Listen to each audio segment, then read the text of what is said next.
Eu senti que os adultos precisavam escutar isso. Glória a Deus. Bem, estão prontos para a palavra de Deus? A última mensagem que eu preguei foi: o verdadeiro evangelho, por favor, se manifeste. Pregamos uma série nesse assunto e a última pregação foi a parte 2. E lembre-se que o evangelho é o que o mundo necessita hoje. Quando nós falamos evangelho, significa boas novas. Boas novas a respeito do que Cristo fez por nós. Boas novas de que Deus não está com raiva de nós. Deus não nos procura para ferir ou para julgar, mas procura para salvar, para abençoar e para dar vida abundante. E isso Ele fez enviando seu Filho Jesus Cristo quando éramos ainda pecadores, quando ainda o odiávamos, quando não nos importávamos com Ele, não nos importávamos com as coisas de Deus. Deus enviou seu Filho, vendo nossa necessidade, quando nós não víamos que estávamos em pecado, estávamos cheios de justiça própria, Deus enviou seu Filho.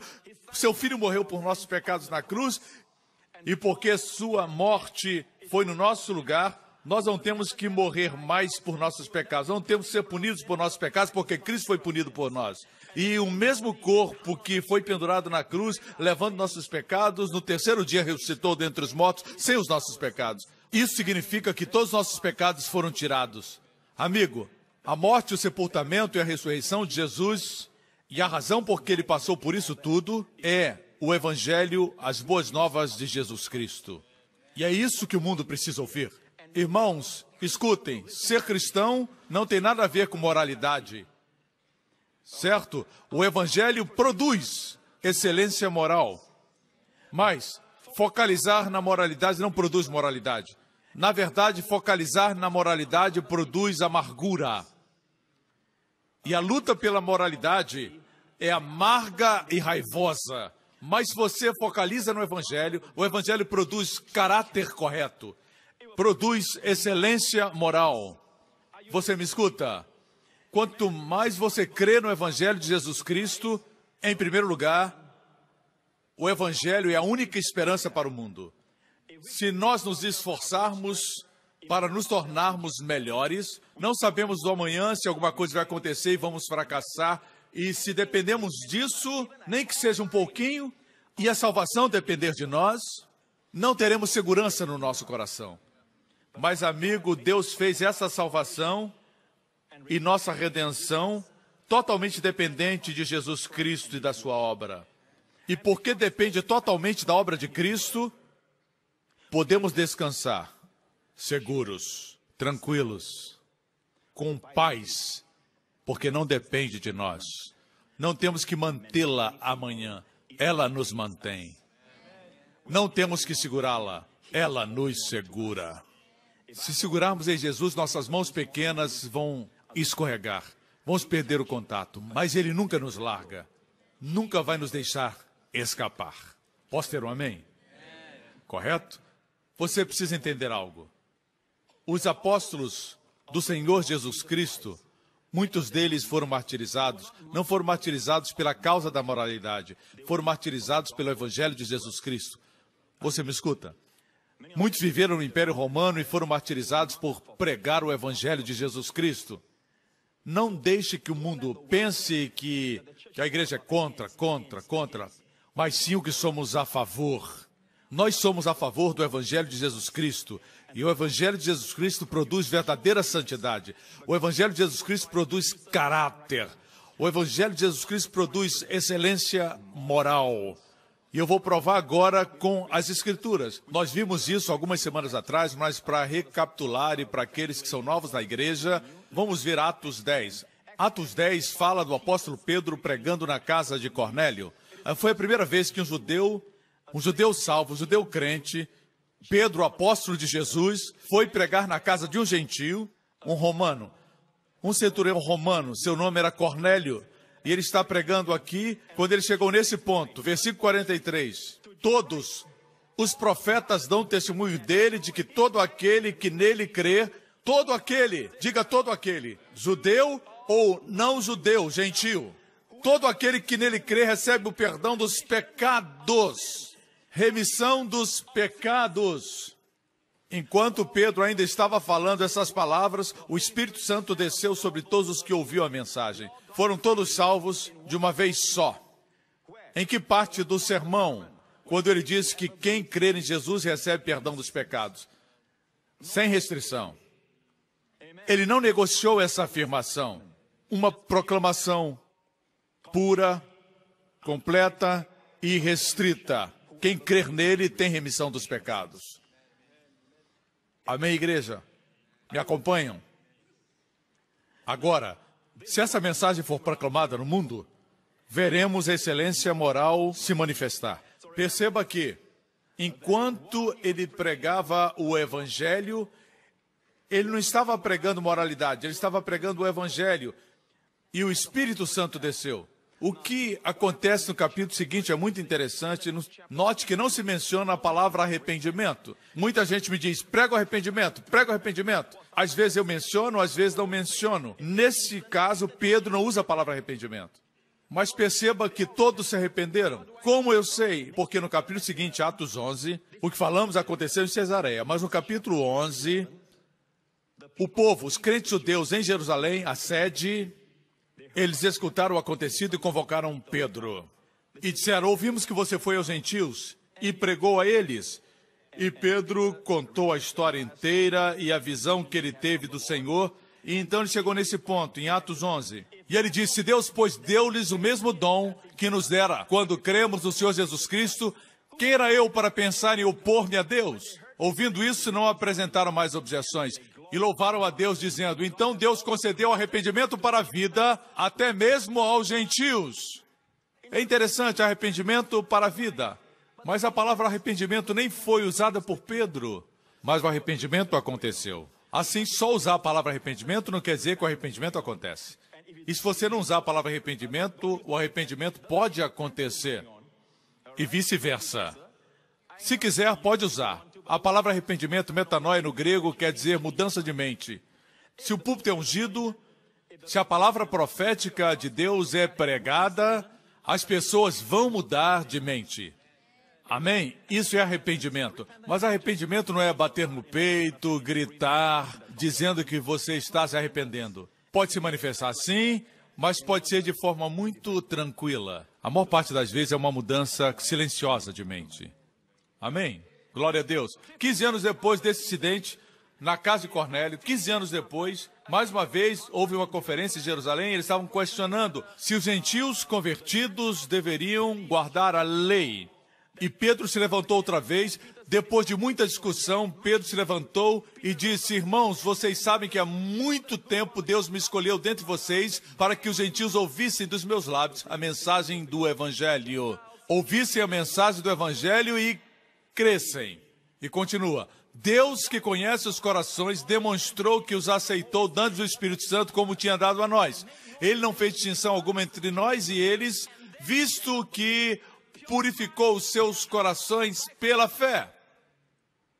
Quantos sabem que um coração puro é mais desejável do que ações puras? Porque algumas pessoas podem enganar vocês com ações. Nem todos que dão para a caridade dão com altas e nobres intenções, mas um coração puro. O que eles recebem? Jesus diz no Sermão da Montanha, aquele que tem puro coração verá o Senhor. Como alguém pode ter esse coração puro? E ele está falando aqui na casa de Cornélio. Deus purificou os seus corações pela fé porque creram no Evangelho. Igreja, sempre que alguém crê no Evangelho, seu coração se torna puro. Pelas obras? Não. Você tem um coração puro pela fé. Fé no que Cristo fez. O que o mundo necessita é o Evangelho de Jesus Cristo. Quando o Evangelho é pregado, corações são purificados. Voltando ao que eu disse aos jovens, eu orei por eles e disse que Deus queria levantar evangelistas entre eles. Até evangelistas de cura. O mundo está morrendo por falta de boas novas. Amém? E Deus precisa deles. Lembre-se que a nossa pregação deve ser sobre o Evangelho. E Evangelho é boas novas. Nos 4 primeiros capítulos de Gálatas, fala da lei da graça, lei e graça. No 5º capítulo, fala a respeito do fruto do Espírito, que é uma vida de caráter, de excelência moral. Note que é um fruto resultante do Evangelho. O problema é que as pessoas buscam fruto e dizem, tente imitar esse fruto. Será que uma macieira pode olhar para uma laranjeira e imitar seus frutos? Não, ela não pode. Frutos não podem ser imitados. Vou repetir, frutos não podem ser imitados. Amém? Assim, lutar por uma questão moral não é a forma de solucionar o problema. A forma de resolver é proclamar o Evangelho de Jesus Cristo. Amém? Que todas as igrejas se unam em todo o mundo com um propósito, proclamar o Evangelho de Jesus Cristo. Tirar de onde está escondido, trazer para a luz e pregar ao mundo as boas novas de salvação. Veja, o mundo ainda pensa que Deus justifica os bons, os justos. É redundante, Deus justifica o justo. Mas a Bíblia diz em Romanos 4, aquele que não trabalha, mas confia em Deus, que justifica o ímpio. Deus justifica o ímpio. Romanos 4, existia um senhor, um ancião, que estava compartilhando sobre sua busca pela salvação. Ele ouviu muitas mensagens sobre a salvação e como ter paz com Deus, e tendo 80 anos, um octogenário, e ainda assim, não tinha paz no coração, não tinha segurança que se seu coração parasse de bater, tinha o lar no céu e tudo estava bem com Deus. Porque ele nunca havia começado do ponto de partida. E qual o ponto de partida? O ponto de partida é, Deus justifica o ímpio.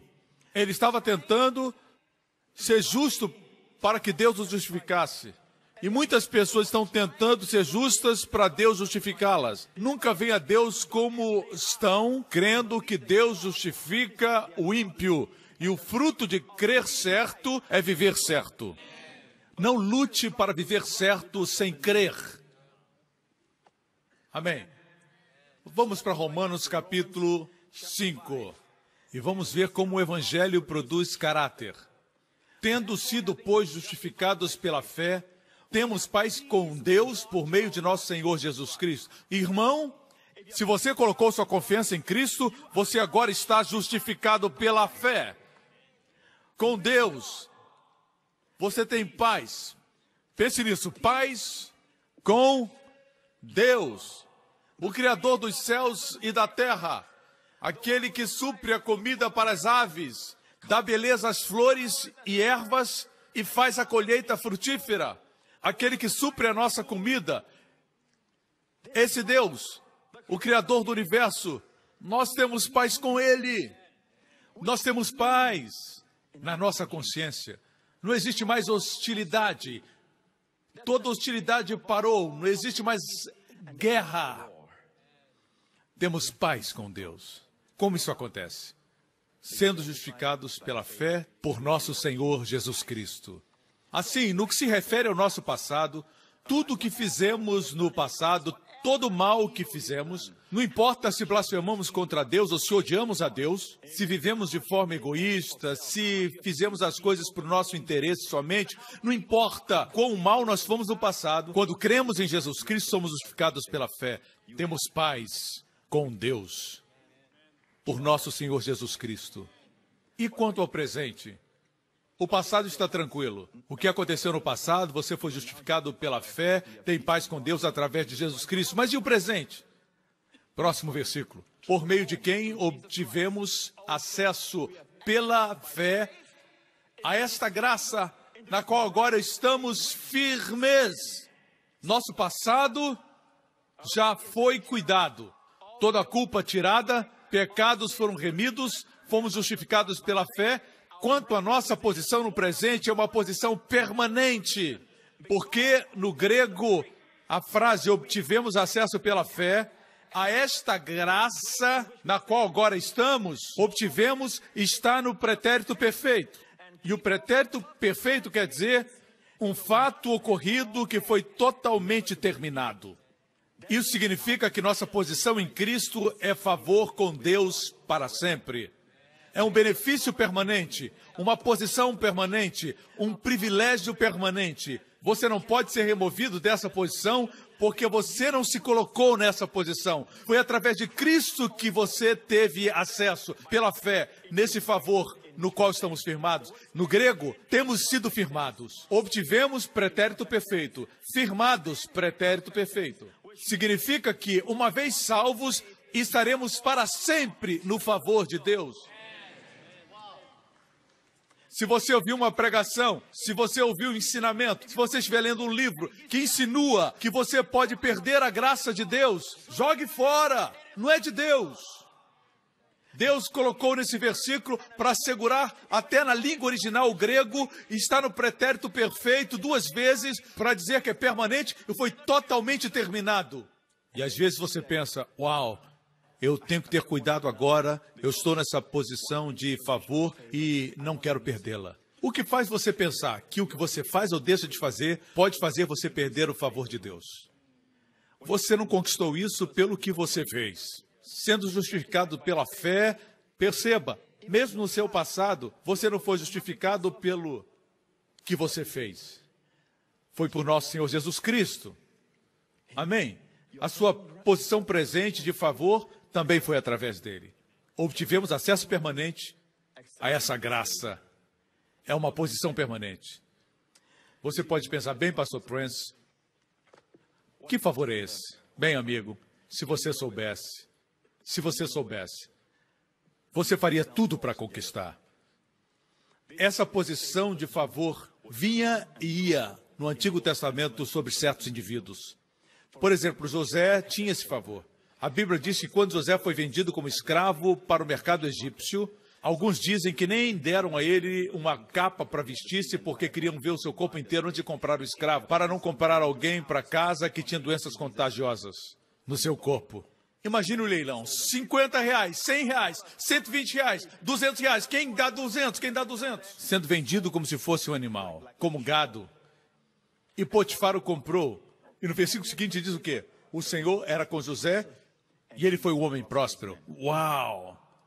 Sem uma roupa para se vestir, sem uma conta no banco. E ainda assim a Bíblia diz que o Senhor era com ele. E porque o Senhor era com ele, ele foi um homem próspero. E Deus deu a ele favor aos olhos do seu senhor Potifar. Você sabe o que aconteceu? Logo, ele foi promovido no palácio, de tal forma que até a mulher de Potifar o notou. E amigo, você tem esse favor e é uma bênção permanente. José tinha essa bênção e ele era consciente disso, por isso ele disse não para a mulher de Potifar. Porque quando você é chamado para coisas altas, você não vai para coisas baixas. E assim, finalmente, ele teve uma esposa, uma mulher linda, e com uma consciência tranquila, ele se relacionou com ela. Deus nunca disse que ele não poderia experimentar relações íntimas com a mulher. Não, Deus deu o melhor a ele. Mas é o favor de Deus que dá ao homem e à mulher a habilidade de dizer não. Amém? Deus lhe deu o favor. Logo ele foi promovido, o favor o levou diante de pessoas importantes e finalmente diante de Faraó. Com o favor de Deus, bastou 1 hora diante de Faraó para que governasse todo o Egito. Não foi seu preparo intelectual, e digo isso com toda a cautela. Não foi seu conhecimento acadêmico. Não foi um diploma universitário. Não é ter afluência. Não é ter bons contatos. Amigo, é o favor de Deus. Na verdade, é conhecer a pessoa certa. Amém? Pare de olhar horizontalmente e comece a olhar verticalmente. Quando Deus lhe dá favor, não faz diferença quem está competindo com você. Quando o favor de Deus está com você, tudo que lançam contra você cai por terra. O favor de Deus está com você. Quem quer o sorriso do diabo quando Deus está sorrindo para você? Amém? E Esther é outro exemplo. Era uma moça simples da casa de Mardoqueu. Seus pais tinham morrido. Seu tio, um homem mais velho, a criou e a Bíblia diz que convocaram as virgens da terra para comparecer diante do rei porque ele faria uma competição de beleza para escolher uma mulher para ser sua esposa. E a Bíblia diz que quando a jovem Esther, que nem mesmo era persa, era judia, e chegou a sua vez de comparecer diante do rei, e a Bíblia diz que ela obteve graça e favor. Obter significa Deus deu graça e favor diante do rei. Amém. Mas ela não usou o favor que havia recebido para ela mesma. Ela usou para ajudar a livrar o povo judeu da destruição. Vejam bem, irmãos, temos que ser conscientes desse favor. Pela manhã, ao se levantar, imagine que existe uma luz sobre você. Eu disse para os nossos jovens que quando saíssem do acampamento, deveriam lembrar que não são os sentimentos que ditam quem somos. Não são nossos corpos que ditam quem somos. Deus nos criou espírito. Diga depois de mim, eu sou um espírito. Diga mais uma vez, eu sou um espírito. Eu vivo numa casa chamada corpo. Essa é sua casa, não é você. Essas são as janelas. Olhe para as janelas do seu amigo. E são empoeiradas. Algumas são castanhas, outras são azuis, outras são verdes. São janelas. Dizem que são janelas da alma, mas escute. Eu sou um espírito. Eu tenho uma alma, diga eu tenho uma alma. A alma é a parte onde estão suas emoções. Você não é as suas emoções. Você não é o que você sente. Você tem emoções. Mas você é um espírito. Deus soprou seu espírito em você, na casa. Seu corpo procede do pó. E quando tudo acabar, no fim, o seu corpo volta ao pó. Mas não é você. Você vai continuar vivendo. Amém? Eu já disse antes, se eu morrer agora, o que não vai acontecer, pela graça de Deus, em nome de Jesus, terei abundância de dias e viverei até 620 anos. Amém? Glória a Deus. Mas, se eu morresse agora, meu coração parasse de bater, a primeira coisa que eu iria sentir é, estou vivo! Que maravilha! Nunca se sentirá mais vivo do que quando as limitações saírem. A primeira coisa que você vai sentir é uma alegria perfeita que nunca será tirada de você. Porque nada mais lhe fará infeliz. Me refiro, obviamente, àqueles que nasceram de novo. Imediatamente, você vai se sentir vivo. Isso é diferente da ideia que o mundo tem a respeito da morte. E você vai olhar para baixo e dizer, de quem é aquele corpo bonito? E você vai concluir que é você. Amém?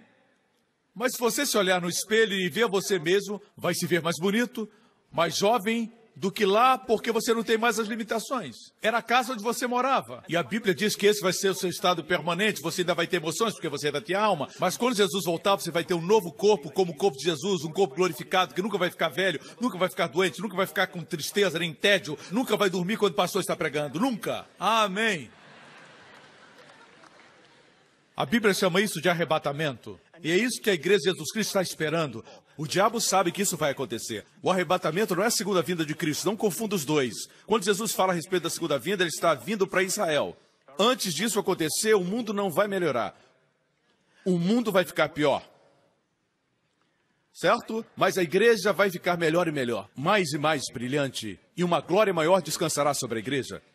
Antes do fim, irmãos, o que vai acontecer é que Jesus vai aparecer. E a Bíblia chama isso de arrebatamento, perúsia, a vinda do Senhor. Ele virá para a sua igreja. Seus pés não tocarão em nenhuma montanha ou na terra ainda. Isso acontecerá na segunda vinda, 7 anos depois. Mas ele estará nos céus. Ele nos chamará e a Bíblia diz que num piscar de olhos, numa fração de segundos, seremos transformados. Nossos corpos serão transformados e serão como o corpo dele. Jovens para sempre, saudáveis para sempre. Nunca morreremos mais e estaremos para sempre com o Senhor.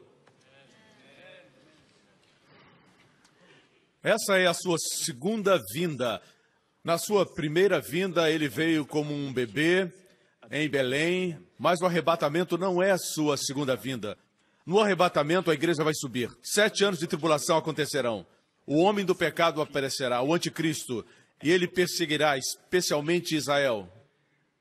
Israel será salvo naquela ocasião, porque os 144 mil evangelistas na terra serão judeus. Israel será salvo. A igreja não estará olhando para cima esperando que Jesus venha. A igreja estará com Jesus, olhando para a terra e teremos novo corpo. Por quanto tempo? Por toda a eternidade. Isso é muito tempo.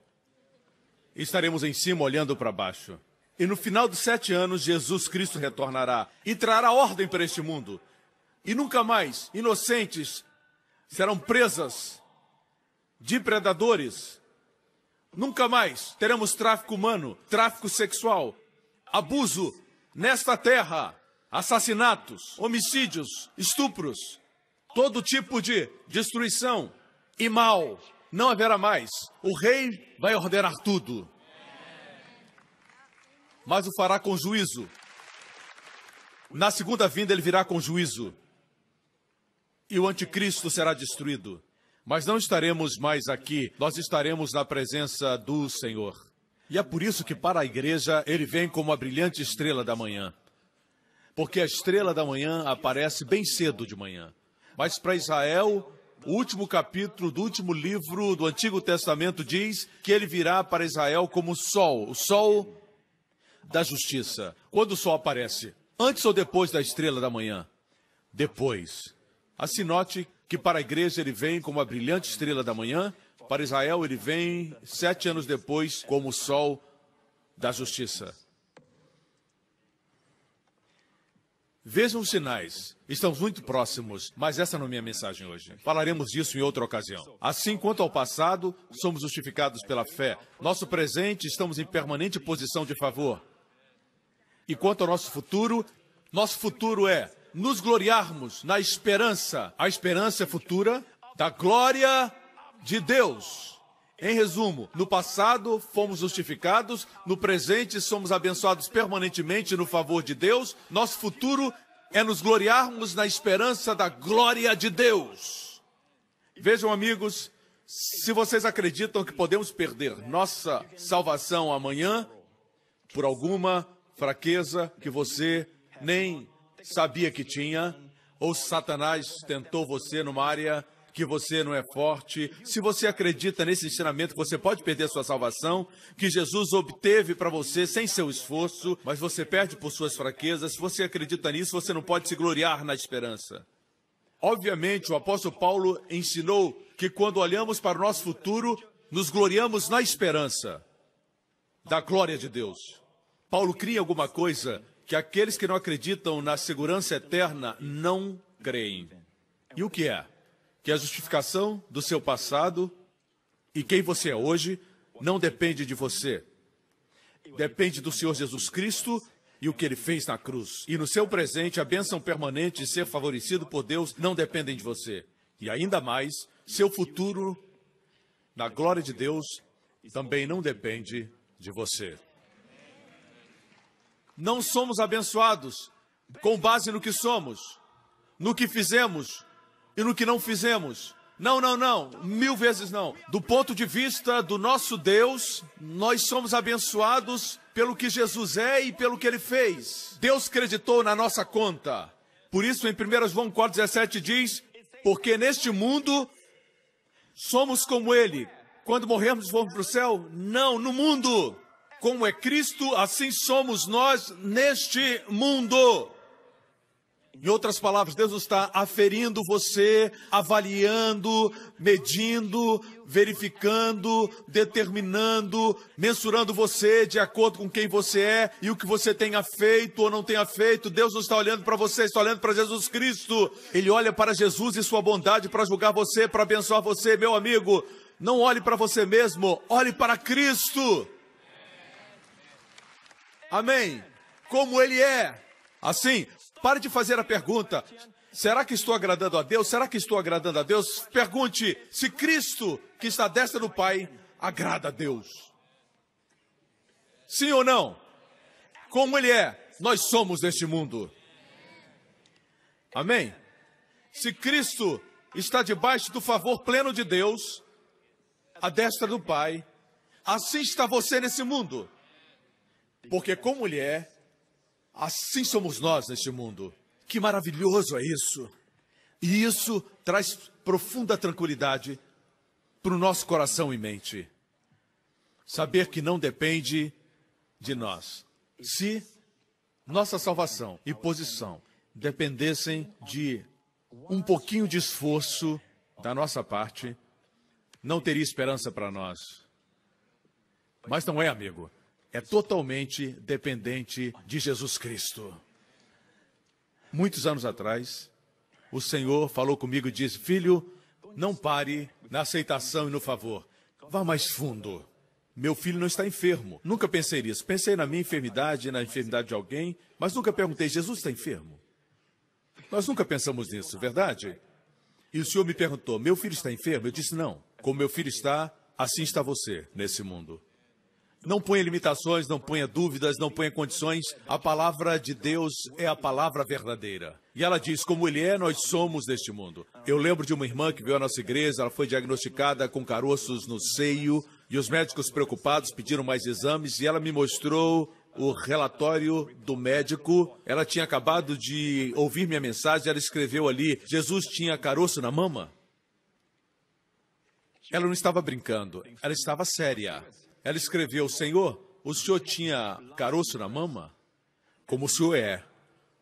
Assim sou eu neste mundo. Ela voltou para um check-up e os doutores não encontraram mais o caroço. Eu compartilhei essa história muitos anos atrás. Uma senhora me ouviu pregar. Ela morava na América e me escreveu dizendo: eu ouvi o senhor compartilhar o testemunho da mulher que foi diagnosticada e eu também fui. Eu disse a mesma coisa para o Senhor: Senhor, o senhor tem caroço na mama? O senhor não tem. Assim como o senhor é, eu também sou nesse mundo. Quando seus olhos estão em Jesus, o Espírito Santo trabalha. Quando você olha para aqui, ele para. Quando você olha para Jesus, ele trabalha. Olha para aqui, ele para. Olha para Jesus, ele trabalha. Ele não veio para glorificar a si mesmo, veio para glorificar a Jesus. Não glorificar isso, aquilo ou aquilo outro, mas para glorificar Jesus. Um dia será Jesus que trará ordem para este mundo físico. Assim os testemunhos continuam vindo. Ontem eu recebi outro testemunho, eu li pela primeira vez ontem, e é de uma senhora de Nova York. E ela diz: eu tinha dores severas na minha perna direita, especialmente quando usava a escada ou me levantava.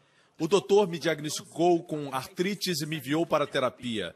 Meu plano de saúde cobria somente 18 tratamentos, eu fiz 14 e não tinha melhoras. Durante esse período, meu joelho esquerdo começou a doer e eu parei a terapia. Eu estava assistindo o pastor Prince pregar e ele mencionou da senhora que foi curada de um caroço no seio. Eu pensei: se Jesus a curou, pode me curar também. Naquela época eu não conhecia o versículo de João 4,17, que diz que como Ele é, nós somos esse mundo. Eu disse: Jesus, o senhor não tem dor no seu joelho, portanto eu não posso ter dor no meu joelho também. Eu não posso precisar quando a dor saiu, mas quando percebi, eu chorei a primeira vez em anos. Eu não podia me ajoelhar por causa da dor, agora eu posso me ajoelhar sem dor. Eu posso sentar, me levantar e ir ao banheiro sem ter que esperar 5 a 10 minutos para a dor passar. Eu só tenho que agradecer. É muito bom poder subir escadas, sentar em cadeiras normais, me baixar para pegar coisas e usar um banheiro comum. Antes, até banheiro de deficientes eram difíceis para mim. No centro de idosos, agora eu posso pegar as coisas sem precisar que ninguém me ajude. Antes tinha que esperar que alguém fizesse isso para mim. Eu compartilho meu testemunho com todos aqueles que reclamam de dor nos joelhos e a todos que querem ouvir. A Deus seja a glória. Que Deus continue abençoando o pastor, sua família e seu ministério. Recebi uma compreensão mais clara ouvindo sua mensagem sobre a graça. A Deus seja a glória. Amém, igreja? Aleluia! Assim, no nosso passado, fomos justificados pela fé. No nosso presente, somos permanentemente, irrevogavelmente favorecidos por Deus. Amém. No futuro, estaremos na glória de Deus, radiantes na glória de Deus. Amém. Se temos isso, já podemos ir para casa. Mas ainda teremos dificuldades, teremos problemas, teremos desafios, teremos tribulações todos os dias, verdade? O que acontece então? Como essa posição de favor com Deus, como se manifesta em meio aos problemas que temos e enfrentamos? Vamos para o próximo versículo. Diz assim: não só isso, mas também nos gloriamos nas tribulações. Do mesmo jeito que nos gloriamos na esperança, mas também nos gloriamos nas tribulações. Tribulações não são nada mais que problemas. Não diz que os problemas são culpa de outros. Não diz que é sua culpa. Não diz que é culpa do diabo. Sejam quais forem os problemas, mesmo os problemas que você gera. Deus diz, porque agora você é justificado, porque não existe mais juízo, eu sou gracioso com você e essa posição de favor é permanente. Saiba disso. Você ainda vai ter problemas, mas não como as pessoas do mundo. Seus problemas têm um propósito. Vamos ver o propósito. Não nos gloriamos na tribulação em si. Paulo diz que nos gloriamos nas tribulações. Eu vou mudar a palavra tribulação por problema, porque é uma palavra antiga. Você não diz hoje, a minha mulher me atribula, ou meu sogro ou minha sogra me atribula. Nós não falamos isso mais. Parece que alguns se identificaram com isso aqui. Nós nos gloriamos nos problemas. Soa como se Paulo gostasse de dor. Mas não é isso. Porque sabemos que, veja bem, sabemos o quê? Nos gloriamos nos problemas porque sabemos que quando os problemas vêm na nossa vida, nós sabemos que esses problemas produzem perseverança. Os problemas produzem o quê? Perseverança. E a perseverança, caráter. Eu disse para vocês que tudo começa com a justificação pela fé. Por isso eu disse que o Evangelho produz caráter. Você sabe o que é caráter? Quando uma mulher de caráter entra em um ambiente, esse ambiente fica leve, com dignidade e com certo brilho. Quando o homem de caráter fala, suas palavras têm peso, mesmo que sejam poucas. Caráter é alguma coisa que quando você está na presença de alguém, não tem nada a ver com a aparência, mas você gosta de estar na presença dessa pessoa, dá estabilidade. Produz paz. As pessoas gostam de estar perto de gente assim. São como uma rocha. A rocha de Gibraltar, no meio das tempestades. As pessoas se sentem fortes. Isso é caráter. E ele vem da perseverança. Perseverança vem da tribulação. Não desperdice os seus problemas. Você desperdiça quando você diz, e começa a murmurar e reclamar a respeito deles. Não, por você estar no favor de Deus, as tribulações não afetam você como afetam as pessoas do mundo. Os problemas que vêm à sua vida, Deus permite para que tragam bem para você.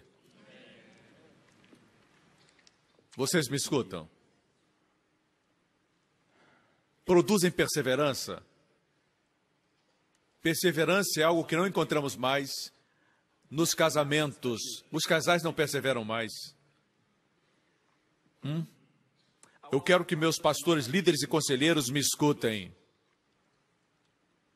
Sempre que alguém vier dizendo que quer deixar sua esposa, deixar seu marido, certo? A regra é essa. Ou encontraram alguém ou estão de olho em alguém. Quando não existe ninguém, uma terceira pessoa, aí existe um problema, mas essa é mais uma exceção do que a regra. Se você se aproximar de alguém, mesmo que essa pessoa diga que não existe ninguém,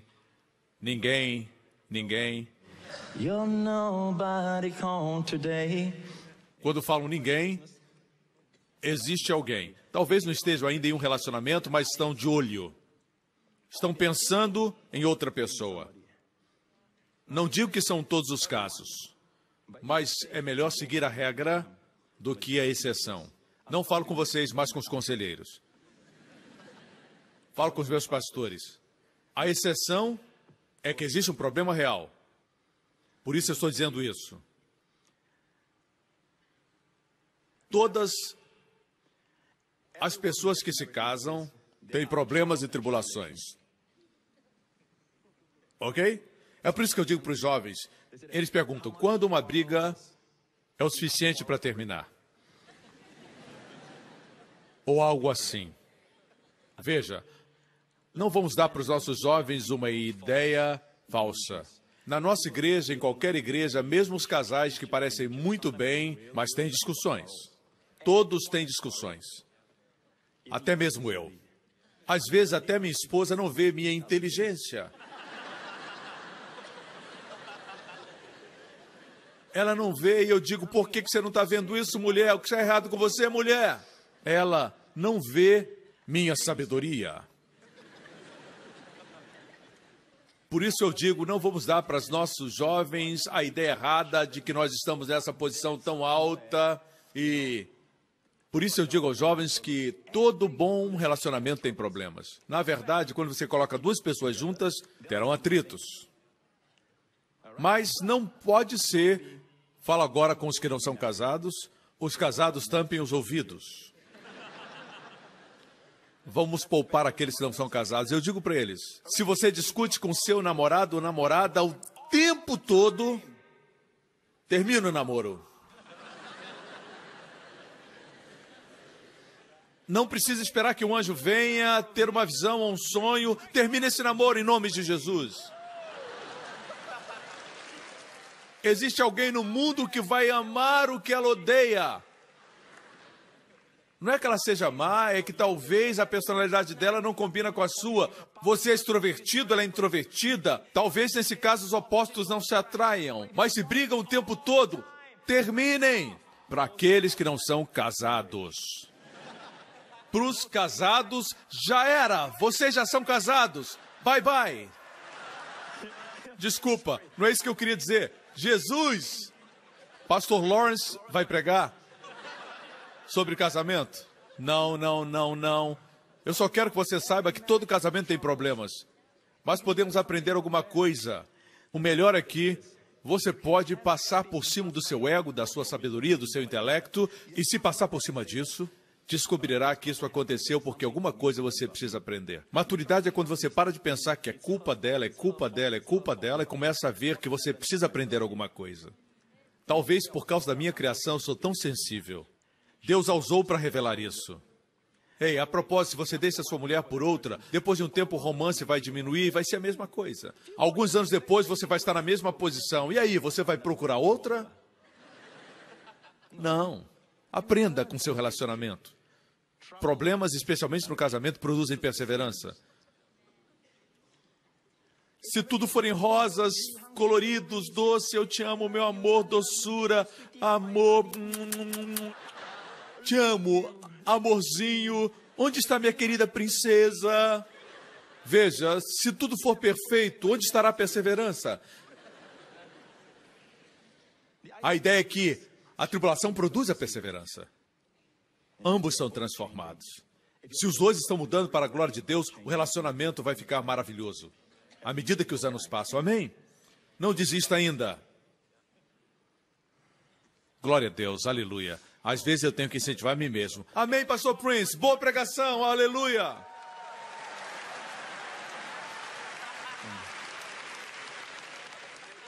Eu sou o único que posso falar pelas costas. Amém, estamos chegando à conclusão. Agora, perseverança produz caráter e caráter esperança. E a esperança não nos decepciona, porque Deus derramou seu amor em nossos corações por meio do Espírito Santo que Ele concedeu. Eu vou jogar uma bomba agora. Para os estudiosos da Bíblia, você sabia que o livro de Romanos é o primeiro livro de todo o Novo Testamento. Atos fala da igreja. É uma narrativa histórica. Mas em termos de ensinamento, a carta magna do Evangelho é o livro de Romanos. Mas você sabia que pela primeira vez no livro de Romanos, Romanos 5:5, nós somos apresentados ao Espírito Santo. O Espírito Santo não foi mencionado nos primeiros 4 capítulos. Por quê? Não somente o Espírito Santo, mas o amor de Deus é mencionado pela primeira vez. Pela primeira vez nesse versículo. Por quê? Para receber cópias adicionais, escreva para o Ministério Joseph Prince. Gostaria de saber por quê? Essa é a sabedoria do nosso Deus. O primeiro capítulo de Romanos fala a respeito do homem e sua perversão e seu pecado.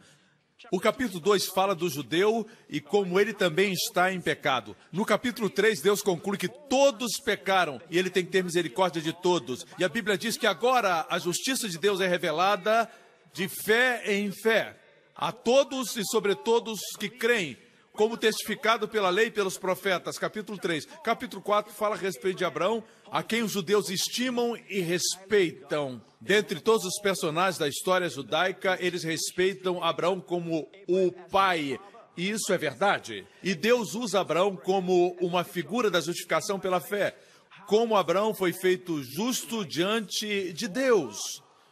Foi por causa da circuncisão? Não. Sua circuncisão veio depois da sua justificação. Amém? Foi porque ele era perfeito? Não. Nós sabemos que ele mentiu. Mas Abraão foi justificado sem obras pela fé. Assim, no capítulo 4, Deus fala a respeito da justificação pela fé sem as obras. Então, no capítulo 5 é onde nós estamos. Em outras palavras, essa é a sabedoria de Deus. Deus não quer que nós focalizemos nos nossos sentimentos, nem nossas afeições, nem você mesmo, nem mesmo Deus quer que o seu foco seja no Espírito agindo em você. Deus quer que você enfoque na obra de Cristo fora de você. Em outras palavras, deixe-me dizer, Deus não quer que você confunda a obra de Cristo por você com o Espírito agindo em você. Você entende? Muitos cristãos são assim. Eu sinto o amor de Deus hoje? Eu sinto o Espírito Santo hoje? Ontem eu senti e eu obedeci o que Ele me mandou. Eu senti a certeza da minha salvação. Eu senti que eu estou sob o favor de Deus, mas hoje estou tão frio. Parece que os crentes agem assim. Eles não agem baseados no que Cristo fez, eles não agem segundo o que diz a palavra de Deus, mas seguem seus sentimentos. E é por isso que a sabedoria de Deus é tal que ele destacou nos primeiros 4 capítulos a obra de Cristo terminada fora de você. E depois de se assegurar disso, ele nos fala a respeito do amor de Deus e do Espírito Santo em você. Porque muitas vezes você começa a olhar para dentro de você e você começa a pensar, na semana passada eu senti a presença do Senhor na adoração, mas hoje eu sinto como se Ele não estivesse lá, está tudo tão vazio. Será que perdi minha salvação? Esse é o problema. Você não aceita a obra de Cristo por você e agora você busca a obra do Espírito em você. Não confunda os dois. Somente quando você vê a obra de Cristo por você, você pode entender a obra do Espírito Santo em você. Como eu disse, quanto mais você vê Cristo, o Espírito Santo sempre revela Cristo. Se uma pregação é ungida pelo Espírito Santo, ela sempre vai revelar Jesus Cristo. Amém? O diabo quer que você olhe para ele, o diabo quer que você olhe para outras pessoas, mas o Espírito Santo sempre revela Jesus Cristo. Ele nunca se glorifica.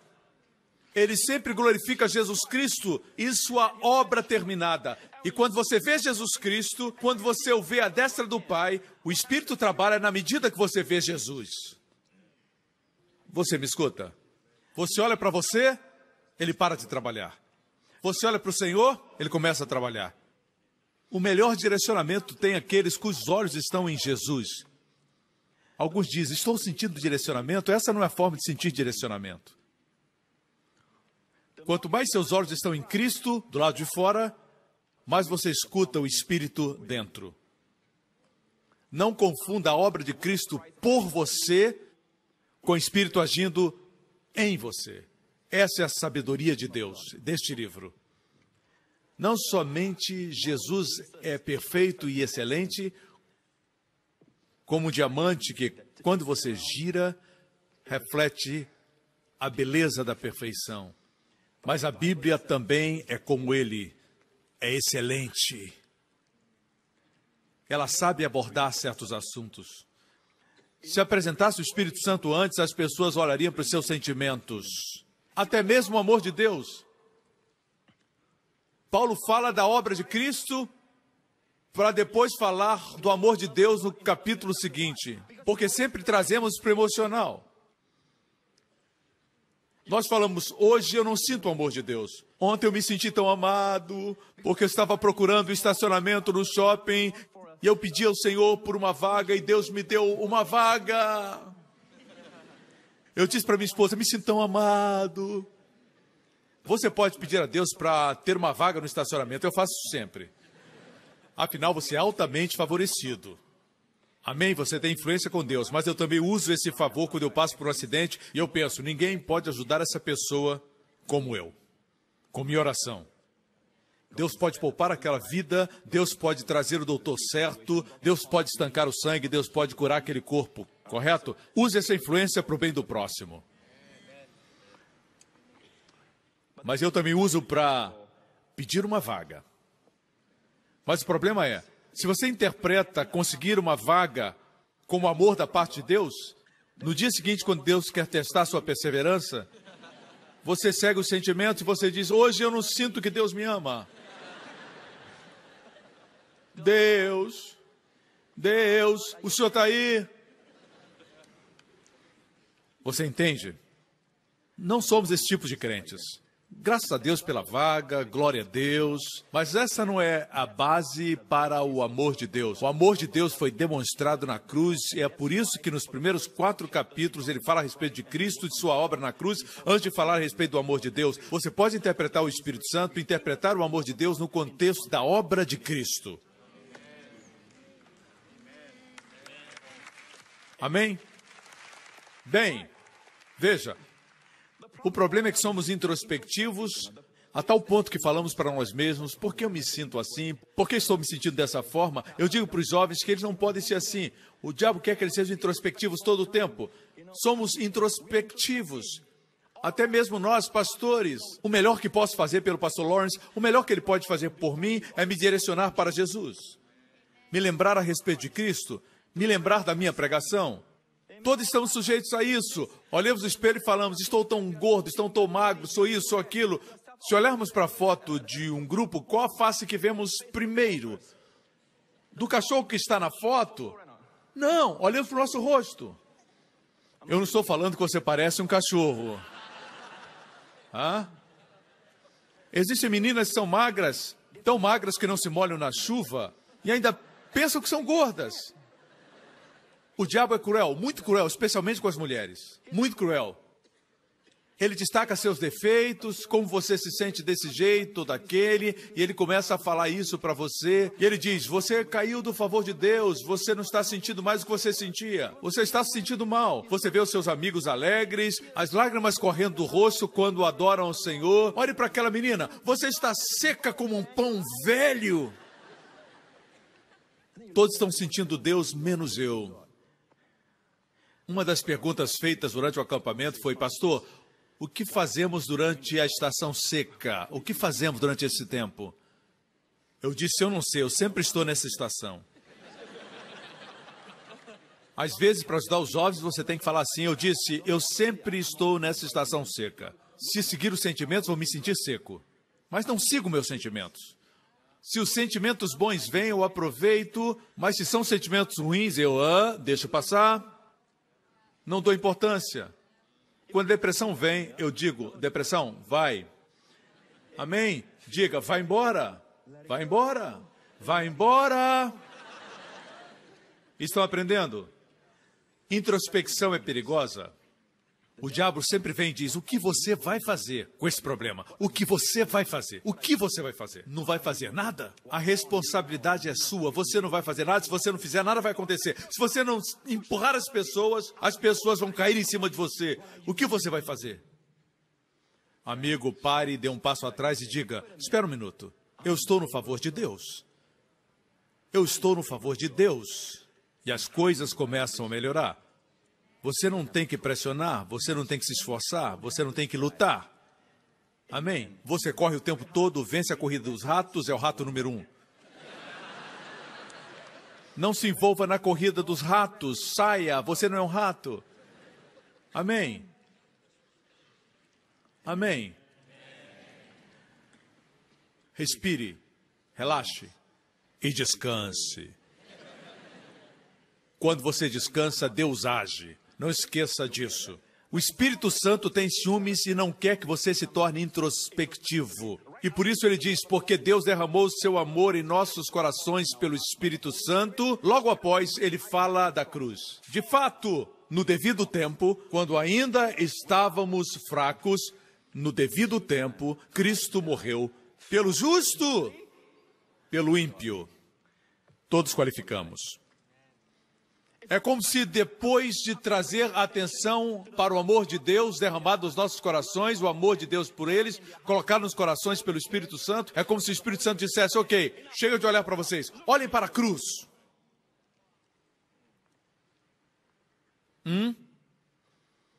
Uma das melhores coisas é decorar 1 João 4,17. Neste mundo, somos como ele é. Se você se sentir mal, diga, espera um minuto. Eu sou como Jesus é. Jesus está se sentindo mal agora? Jesus está se sentindo rejeitado? Como ele é, eu sou. Eu me sinto inseguro, pastor, não sei porquê, eu sinto muito medo. Pergunte-se, Jesus tem esses temores? Não. Então olhe para ele e diga, como o senhor é livre de temores, assim sou eu neste mundo. Pode não ser imediato, mas continue olhando para ele. Enquanto você continuar olhando para Jesus, o Espírito Santo trabalhará. Não coloque atenção em você mesmo. Oh, o que é isso? Eu não sinto o Espírito Santo. Você me acompanha até agora? Deixe-me dizer algo que não falei por causa do tempo. Vou falar rapidamente para você agora. Versículo 5. Diz o quê? E a esperança não decepciona. E, amada igreja, o incrível é isso. A sabedoria do mundo, a maior sabedoria que o homem tem, e a maior capacidade intelectual do homem não pode nem se aproximar da revelação de Deus para o homem. O mais alto que o homem alcança não se aproxima, amém, da revelação de Deus. Por exemplo, tem um livro na Bíblia chamado Eclesiastes. E esse livro mostra o máximo que o homem pode alcançar aqui na Terra e o maior conhecimento que o homem pode ter sem Deus. E todo o entendimento, por exemplo, as deduções de Salomão sem a sabedoria de Deus, ele pode dizer coisas assim: Deus está no céu, você está na terra, que suas palavras sejam poucas. Foi a sabedoria máxima alcançada pelo homem. Mas veja a revelação de Deus. A palavra de Deus diz, você não está na terra e eu aqui, estamos unidos em Cristo, sentado nas regiões celestiais. Não seja de poucas palavras quando vem a mim. Amado, eu anseio ouvir sua voz, diz Cantares. O noivo quer ouvir nossa voz. Ore sem cessar. Que diferença entre a sabedoria de Deus e a sabedoria do homem, que diz que nossas palavras têm que ser poucas. Deus diz, não parem de me pedir. Não parem de orar. Não parem de lançar suas preocupações. Eu amo isso. Nunca é pedir demais. E eu sempre vou responder.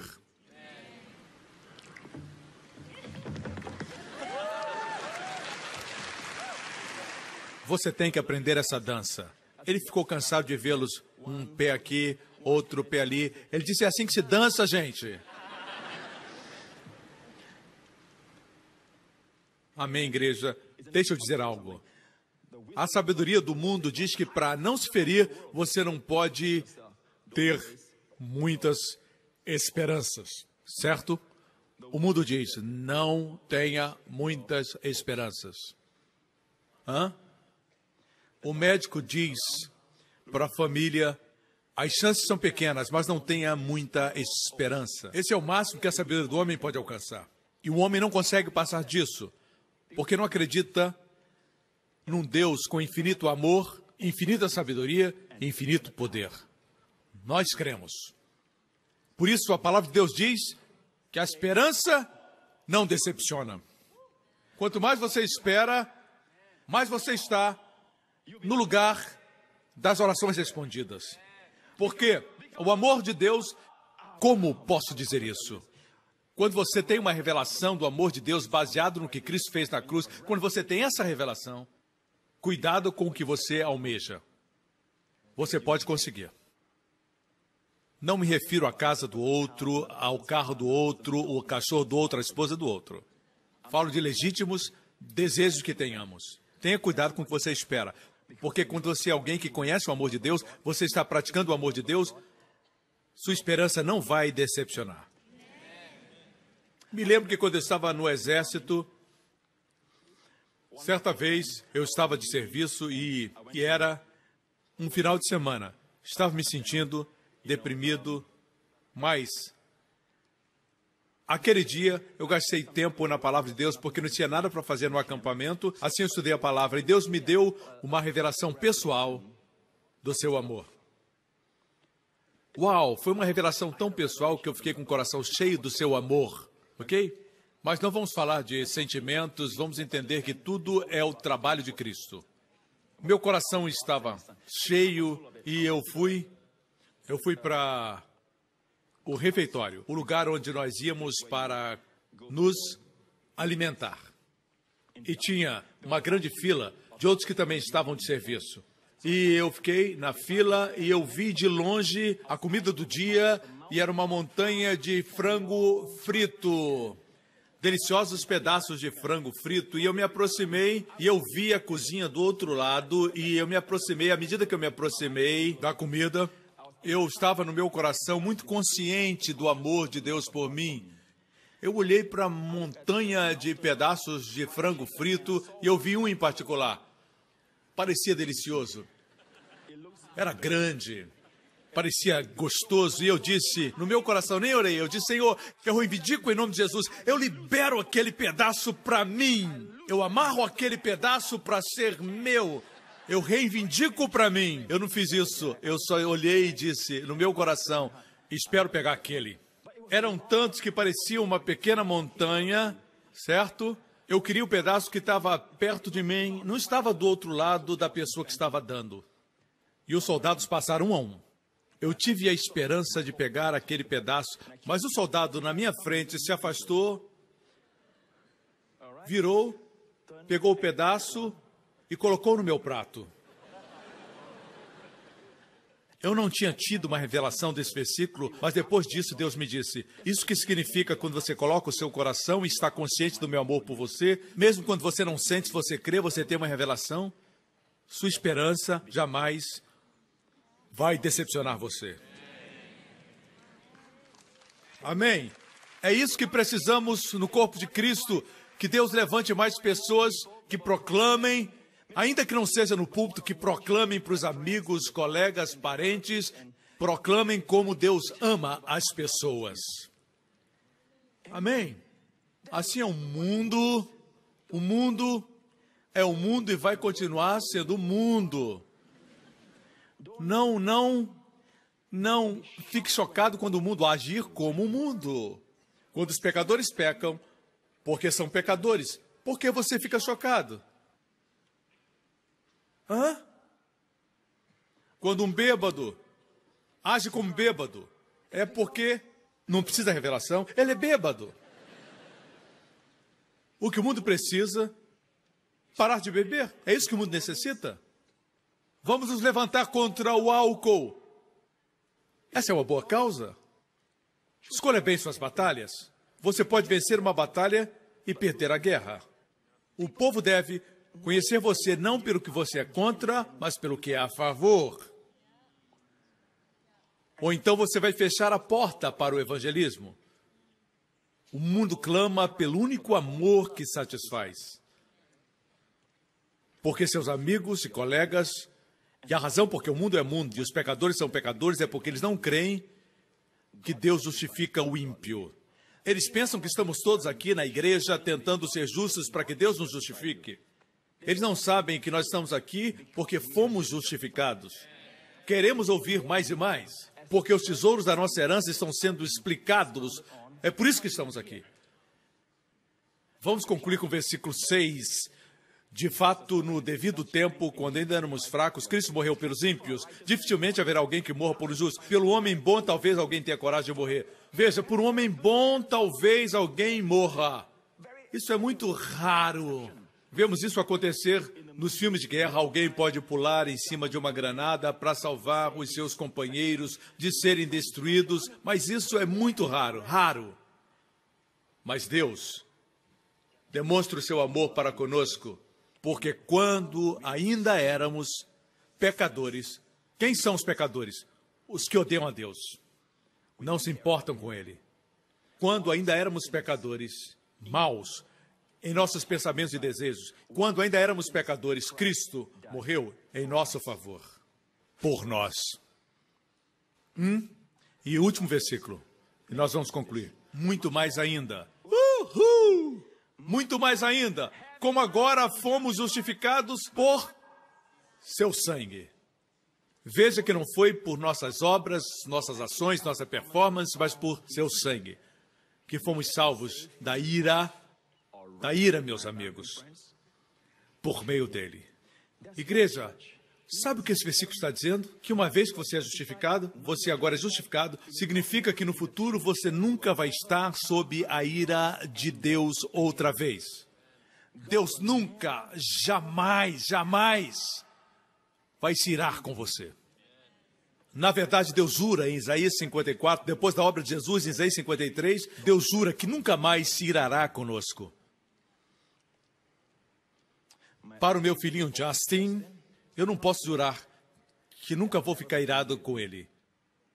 Mas Deus pode. E Deus jura sobre fundamento justo, o sangue de Jesus. É por isso que no nosso futuro não existe ira, não importa o que os outros digam. A Bíblia é minha autoridade, ela diz, muito mais ainda, justificados por seu sangue, somos salvos da ira por meio dele. E os 7 anos de tribulação no livro de Apocalipse são chamados o dia da ira de Deus. E como os crentes podem estar lá? Nós somos salvos da ira através dele. Nós vamos estar olhando lá de cima, Deus vai nos remover antes de Deus destruir uma cidade, Deus removerá os justos. Amém. Alguns dizem que Deus está julgando esse país. Deus não está julgando países, Deus está lidando com indivíduos agora. No Antigo Testamento, se Deus quisesse julgar uma cidade, ele removia antes os justos. Irmãos, escutem, vocês não vão passar pela tribulação. Amém? Quando o arrebatamento acontecer, pegue 2 ou 3 pecadores pelas mãos e suba com eles pendurados. No meio do caminho, pergunte a eles, aceita Jesus ou eu solto você? Amigos, sem brincadeira agora, ele está voltando para nós. A única coisa que ainda estamos precisando é de um novo corpo. Eu sei que você se acha bonito, mas você não viu nada ainda.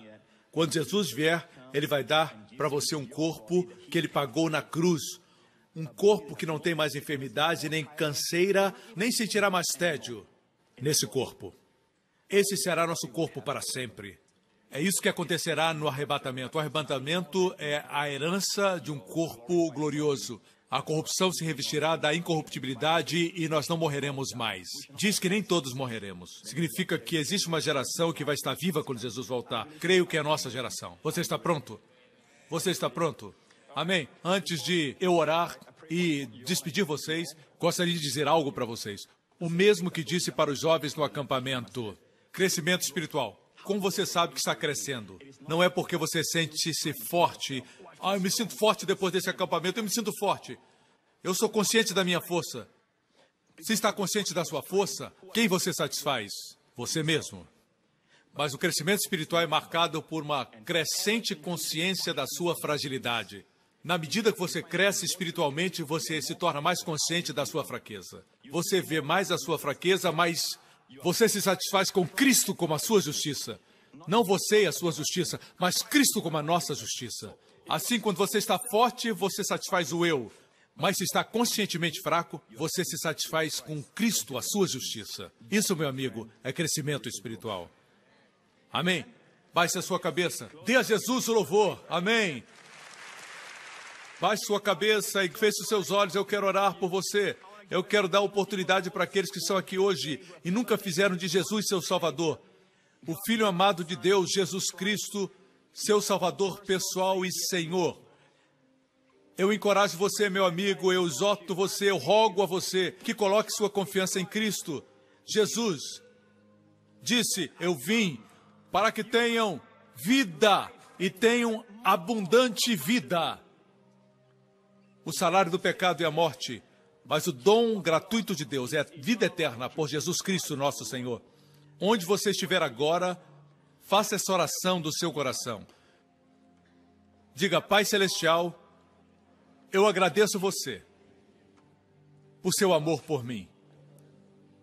Obrigado pelo dom do seu Filho, meu Senhor Jesus Cristo, que morreu na cruz, em meu lugar e por meus pecados. Agora sou justificado pela fé. O Senhor o levantou dentre os mortos com uma proclamação que todos os meus pecados foram tirados. Jesus Cristo é meu Senhor e Salvador. Obrigado, Pai. Eu sou justificado. Eu estou firme, permanentemente, no favor de Deus. O que era um sonho para as pessoas do Antigo Testamento, agora é minha realidade. Obrigado, Pai. Eu sou salvo. gloriosamente salvo. Em nome de Jesus. E todos digam, amém. Fique de pé agora. Estenda agora as suas mãos. Eu quero abençoar você. Nessa próxima semana, amigos, o Pai de nosso Senhor Jesus Cristo, o Pai da sabedoria, o Senhor da glória, abençoe a você e a sua família com as bênçãos de Abraão, as bênçãos de Deuteronômio 28 e com todas as bênçãos espirituais dos lugares celestiais em Cristo. O próprio Senhor, pelo seu sangue derramado, guarde você e seus amados nesta semana dos acidentes, dos perigos, das infecções, do contágio. Seus filhos e os seus amados sejam protegidos da enfermidade e doença, protegidos das enfermidades terminais, protegidos de todo o mal que existe no mundo hoje, nesses últimos dias em que vivemos. Que o Senhor preserve você e os seus amados de todo o mal. O Senhor faça a sua face brilhar sobre você. Seja gracioso e favorável para com você. Que você fique firme no favor de Deus. Que o favor de Deus continue a crescer de glória em glória na sua vida. O Senhor levante a sua face sobre cada família, sob o som da minha voz, e conceda a você e aos seus amados sua paz, shalom. No nome de Jesus. E todos digam, amém. Eu amo vocês. Até a próxima. Deus abençoe. Obrigado por sintonizar no programa de hoje com o pastor Joseph Prince, da igreja New Creation. Estamos certos que você foi abençoado. Para mais informações sobre a igreja New Creation, acesse o nosso website newcreation.org.sg. Lá você poderá se inscrever no nosso devocional diário do pastor Joseph Prince. Seja incentivado e fortalecido todos os dias e saiba o quanto Deus lhe ama através destes devocionais. Acreditamos que o seu dízimo pertence à igreja a qual você frequenta. E oramos para que você seja grandemente abençoado, altamente favorecido e profundamente amado.